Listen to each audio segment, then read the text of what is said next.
तो भाई लोग इस वीडियो के बाद से हम लोग करेक्ट चैप्टर पे आ जाएंगे सीधा। तो चेनसॉ मैन के पिछले चैप्टर में हमने देखा था योर जो होती है वो टैंक गॉन्टलेट को अनलीश कर देती है, जिसकी वजह से उसके हाथ में एक बहुत बड़ा वेपन आता है। तो इतने में यहाँ पर चैप्टर स्टार्ट होते ही हम देखते हैं योर बोलती है कि आज तक मैंने जितने भी वेपन्स खरीद के जमा किए हैं वो सब मैं आज टैंक के अंदर डाल रही हूँ ताकि मैं इससे फॉलिंग डेविल को खत्म कर सकूं। ये बोलकर वो टैंक को फायर कर देती है। दूसरी तरफ हम देखते हैं वो सारे वेपन्स आकर फॉलिंग डेविल को तगड़े से लगते हैं, जिसकी वजह से वो वेपन्स के साथ जमीन में धंस जाती है। ये चीज की वजह से उसके पावर रुक जाते हैं, जिसकी वजह से योर और देंजी जमीन पर गिरते हैं। और फिर ये लोग उठकर फॉलिंग डेविल की तरफ देखते हैं, जहाँ पर फॉलिंग डेविल उठकर हवा में उड़ने लगती है, वो भी पूरे वेपन्स के साथ। इतने में फॉलिंग डेविल वॉर डेविल से खुद को कंपेयर करते हुए बोलती है कि ह्यूमंस के अंदर गिरने का डर उनके पैदा होने के बाद से आ जाता है, लेकिन कॉन्सेप्ट ऑफ वॉर इंसान खुद बनाते हैं, जिसकी वजह से फॉलिंग हमेशा वॉर से बेहतर होगी। अगर सिंपल भाषा में बोला जाए तो फॉलिंग यानी गिरना, जिससे हम बचपन से ही डरते हैं, लेकिन जो वॉर होता है उसका मतलब हमें बड़े होने के बाद ही समझ आता है, तब जाकर हमें वॉर से डर लगता है। फॉलिंग डेविल की ये बात सुनकर योर चिढ़ने लगती है।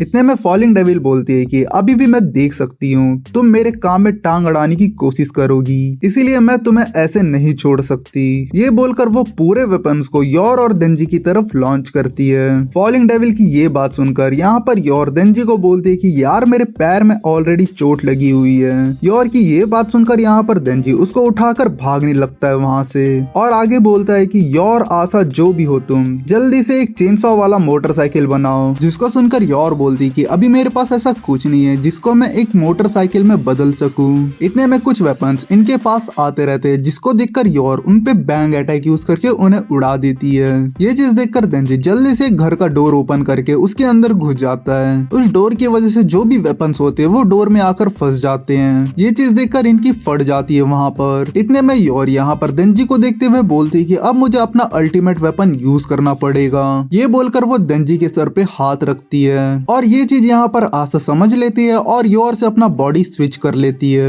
और आशा देंजी को बोलती है कि जल्दी यहाँ से भागो देंजी, योर तुम्हें अपना वेपन बनाने की कोशिश कर रही है। जिसको सुनकर देंजी बोलता है कि ऐसी बात है तो उसे करने दो, ये चीज से मेरे थोड़े पाप कम हो जाएंगे। और देंजी आगे बोलता है कि अब जल्दी करो, मुझे एक बैड एस वेपन में जल्दी से बदल दो। जिसको सुनकर आशा बोलती है कि तुम ऐसे नहीं कर सकते देंजी। इतने में हम देखते हैं यहाँ पर योर जो होती है वो आशा से बॉडी स्विच कर लेती है और देंजी के सर पे हाथ रखते हुए बोलती है कि अब मेरा मन बदल चुका है, ये चीज मैं तुम्हारे साथ नहीं कर सकती देंजी। योर की ये बात सुनकर यहाँ पर देंजी हैरान हो जाता है। इतने में जो वेपन्स होते हैं वो सीधा दरवाजा तोड़कर इनको आकर सीधा लगते हैं। इतने में फॉलिंग डेविल रूम के अंदर एंटर करते हुए बोलती है मुझे थोड़ा संभल कर अटैक करना चाहिए था, क्योंकि वॉर डेविल इतनी कमजोर जो है। वैसे भी मैंने बहुत पहले सुना था कि वॉर डेविल बहुत ही खतरनाक है करके। इतने में हम योर को देखते हैं जो कि बिल्कुल भी मूवमेंट नहीं करते रहती है जमीन में पड़े हुए। योर को देखकर यहाँ पर फॉलिंग डेविल घूम जाती है और वैसे ही यहाँ पर योर उठकर उसके पीठ में एक वेपन घुसा देती है, लेकिन फॉलिंग डेविल काउंटर अटैक करके उसे पीछे फेंक देती है और बोलती है कि मुझे लगा था कि ये मर गई होगी अभी तक। फॉलिंग डेविल के इतना बोलते योर वापस से उठकर सीधा कटाना उठाकर यहाँ पर फॉलिंग डेविल को काट देती है और फॉलिंग डेविल के केकड़े वाले हाथ जो होते हैं उसे तोड़ देती है। इतने में योर के आंखों से आंसू निकलता है और योर बोलती है मैं भूल गई थी, लेकिन मैं कैसे भूल सकती हूँ ये चीज, लेकिन वो सब तो ठीक है, मुझे ये बात कैसे याद आ रहा है अभी। देखो भाई लोग अभी पता चलने वाला है कि योर क्या बात भूल गई थी और उसको क्या बात याद आ चुका है अभी। इतने में यहाँ पर फॉलिंग डेविल उठकर योर के हाथ मोड़ने लगती है, जिसको देखकर योर उस पे एक तगड़ा अटैक करती है और फॉलिंग डेविल के पूरे चीथड़े उड़ जाते हैं। और इतने में टीवी में एक न्यूज आता है जहाँ पर रिपोर्टर बोलता है कि I am sorry Babu.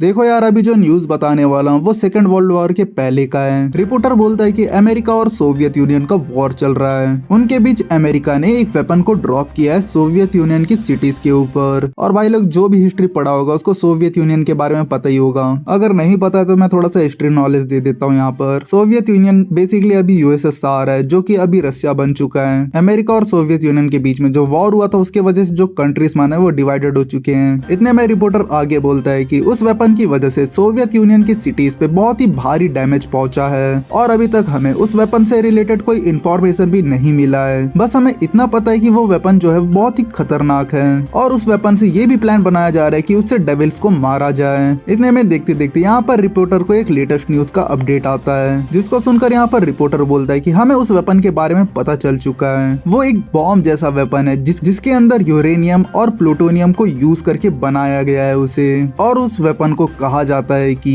Atomic energy. और अमेरिका ने वेपन को पहली बार यूज किया है ताकि वो लोग वॉर को रोक सकें, और उस वेपन का नाम है न्यूक्लियर वेपन। और इसी के साथ यॉर के पीछे ओपनहाइमर वाला मूवमेंट होता है। इतने में सीन यहाँ पर यॉर को दिखाया जाता है, जहाँ पर यॉर को याद आता है कि वो वेपन का नाम न्यूक्लियर वेपन है, जिसको सोचकर यॉर बोलती है कि ये तो मेरा टॉप फेवरेट डेविल है, न्यूक्लियर वेपन डेविल। यार ये राइटर हर चीज के पीछे डेविल लगा के उसको डेविल बना देता है भाई। इतने में यॉर आगे बोलती है कि लेकिन मैं ये बात कैसे भूल सकती हूँ, चेनसॉ मैन ने तो न्यूक्लियर वेपन डेविल को तो खा लिया था। इतने में यॉर देंजी की तरफ देखते हुए बोलती है, क्या चेनसॉ मैन ने न्यूक्लियर वेपन डेविल को अपने पेट से बाहर निकाल दिया है क्या? फिर यॉर यही बात को लेकर सोचने लगती है